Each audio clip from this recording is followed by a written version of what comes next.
World leaders largely condemn the deadly U.S. drone strike on Iranian general as a dangerous escalation, while the UN calls the move likely unlawful. Here's a summary of the article.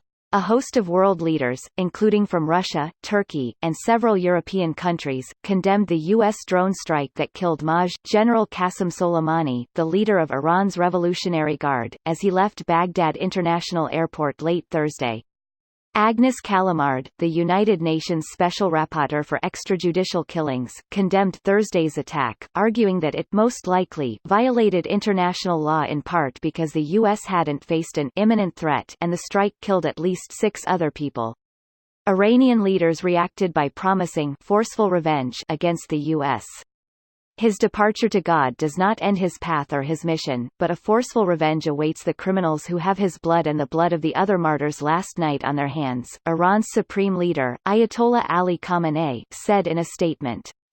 European leaders have long opposed Trump's escalation of tensions with Iran, beginning with his decision to pull out of the 2015 Iran nuclear agreement negotiated under President Barack Obama, and have urged the U.S. to exercise maximum restraint with regard to Iran. The German government called for diplomacy to avoid a dangerous escalation but said the U.S. strike was in response to a series of military provocations for which Iran is responsible. Iraqi leaders condemned the U.S. strike, calling it a violation of the country's sovereignty and of international laws. Democrats condemned the strike as a dangerous escalation of tensions between the U.S. and Iran that bypassed Congress. This post received a score of 48,291, with an upvote ratio of 81%. Here are the top comments in response to this article. Every time a war is started, let's throw the world leaders in the front first. Since this was a precision drone strike, imagine a future where world leaders just took each other out by drones and we could just go about our day.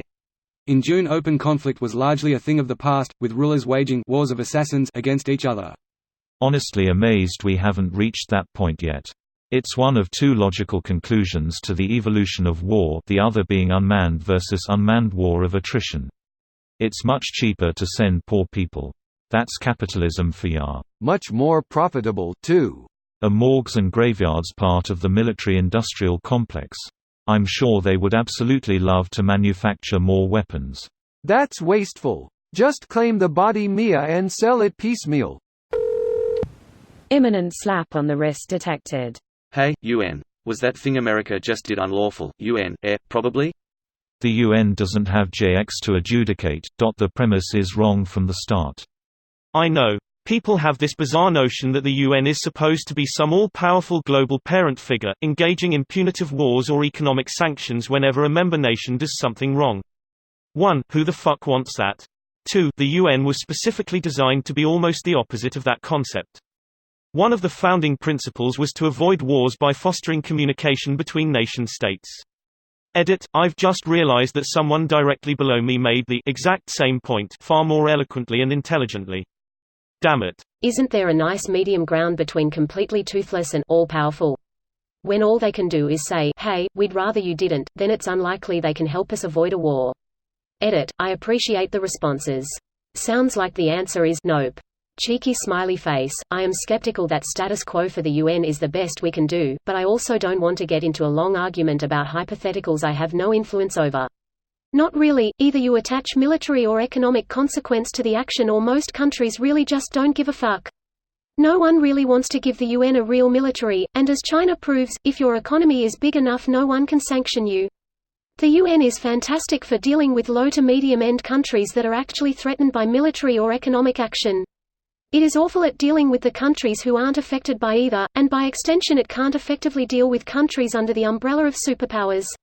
If you hold a permanent seat on the Security Council, and a permanent veto, the UN can't do anything, no matter how many human rights you violate. This video was automatically created by Reddit to speech. The article and comments in this video were selected from Reddit according to their upvotes, and any paraphrasing was performed by smmry.com, without any human intervention.